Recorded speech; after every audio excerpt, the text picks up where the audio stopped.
Welcome to 99 TV. నేను Lakshmi. Russia అధ్యక్షుడు Vladimir Putin భారత పర్యటన ప్రస్తుతం దేశవ్యాప్తంగా పెద్ద చర్చగా మారింది. ఒకవైపు అమెరికా రష్యాపై తీవ్రంగా విమర్శలు చేస్తోంది. ఆ దేశంతో వ్యాపారం లేదు అంటే ఇతర సంబంధాలు పెట్టుకునే దేశాలపైన ఒత్తిడి పెంచుతోంది. భారత్ విషయంలో అయితే అమెరికా మరింత కఠినంగా వ్యవహరిస్తోంది. పన్నులు పెంచడం, ట్రేడ్ డీల్పై స్పష్టత ఇవ్వకుండా అటకాయించడం వంటి చర్యలు తీసుకుంటుంది. ఇలాంటి పరిస్థితుల్లోనే పుతిన్ భారత్కు రావడం, ప్రధాని మోదీ స్వయంగా ఆహ్వానం పలకటం ప్రజల్లో, రాజకీయ వర్గాలలో ప్రపంచవ్యాప్తంగా చర్చగా మారింది. భారత్ రష్యా స్నేహం కొత్తది కాదు. ఈ రెండు దేశాలు దశాబ్దాలుగా పరస్పరం నమ్మకంతో ముందుకు సాగుతున్నాయి. స్వాతంత్ర్యం వచ్చిన 1947 తర్వాత నుండే రష్యా భారత్కు మిత్రదేశంగా నిలిచింది. ఆయుధాలు, ఆర్థిక సహాయం, పరిశ్రమల అభివృద్ధి వంటి రంగాలలో రష్యా భారతదేశానికి బలమైన తోడ్పాటును అందించింది. 1971లో పాకిస్తాన్తో జరిగిన యుద్ధంలో అమెరికా, చైనా పాకిస్తాన్కు మద్దతు ప్రకటించినప్పుడు సోవియట్ యూనియన్ మాత్రం భారత్ వైపు నిలిచింది. ఆ సమయంలో వచ్చిన సహాయం రెండు దేశాల మధ్య బలమైన నమ్మకానికి పునాది వేసింది.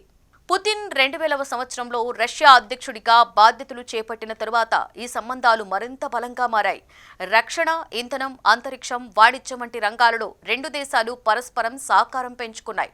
మాజీ ప్రధాని మన్మోహన్ సింగ్ కూడా 2012లో పుతిన్ను భారత్కు విలువైన స్నేహితుడిగా అభివర్ణించారు. ప్రస్తుతం పుతిన్ పర్యటనకు ఇంత ప్రచారం లభించడం వెనుక కారణం ప్రపంచ రాజకీయాలలో మారుతున్న సమీకరణాలే.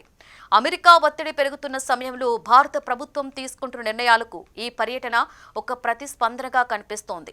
రెండు దేశాలు తమ సుదీర్ఘ స్నేహాన్ని మరోసారి బలపరుచుకునే అవకాశంగా ఈ పర్యటన భావించబడుతోంది.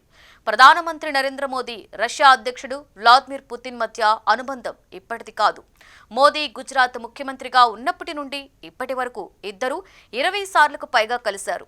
పుతిన్ మోదీని ప్రియమైన స్నేహితుడిగా పలకడం వారి వ్యక్తిగత సాన్నిహిత్యాన్ని స్పష్టంగా చూపిస్తోంది. ఈ స్నేహం వల్లే రష్యా ఎప్పుడూ భారత్కు మద్దతుగా నిలుస్తోంది. భారత్ రక్షణ రంగంలో రష్యా పాత్ర చాలా పెద్దది. మన దేశం ఉపయోగించే ఆయుధాలలో దాదాపుగా 60% రష్యా నుండే వస్తాయి.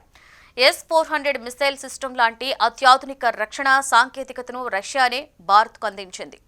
ఆపరేషన్ సింధూర్ వంటి కీలక సమయంలో కూడా రష్యా ఆయుధాలు ప్రధానంగా ఉపయోగపడ్డాయి. ఉక్రెయిన్ యుద్ధం ప్రారంభమైన తర్వాత కూడా భారత్ తన సొంత ప్రయోజనాలను దృష్టిలో ఉంచుకొని రష్యా నుండి చమురు కొనుగోలు చేస్తూనే ఉంది. ఇతర దేశాలు ఒత్తిడి చేసినా భారత్ తన నిర్ణయాన్ని మార్చుకోలేదు. అయితే ఈ సంబంధాలలో సవాళ్లు కూడా ఉన్నాయి. రష్యా, చైనా స్నేహం బలంగా కొనసాగుతోంది. చైనా పాకిస్తాన్కు ఆయుధాలు అందించడం భారత్కు భద్రతాపరమైన సమస్యగా మారుతోంది. అయినప్పటికీ పుతిన్ భారత్కు వ్యతిరేకంగా వ్యవహరించలేదు. చరిత్రను, రక్షణ రంగంలో రష్యా ఇచ్చిన సహకారాన్ని, ఆర్థిక సంబంధాలను పరిశీలిస్తే పుతిన్ నిజమైన స్నేహితుడు అన్న భావనొస్తోంది. అయినా అంతర్జాతీయ సంబంధాలు ఎప్పుడూ భావోద్వేగాలపై కాకుండా జాతీయ ప్రయోజనాలపై ఆధారపడి ఉంటాయి. భారత్ రష్యా స్నేహం కూడా ఈ సూత్రంపైనే నడుస్తోంది.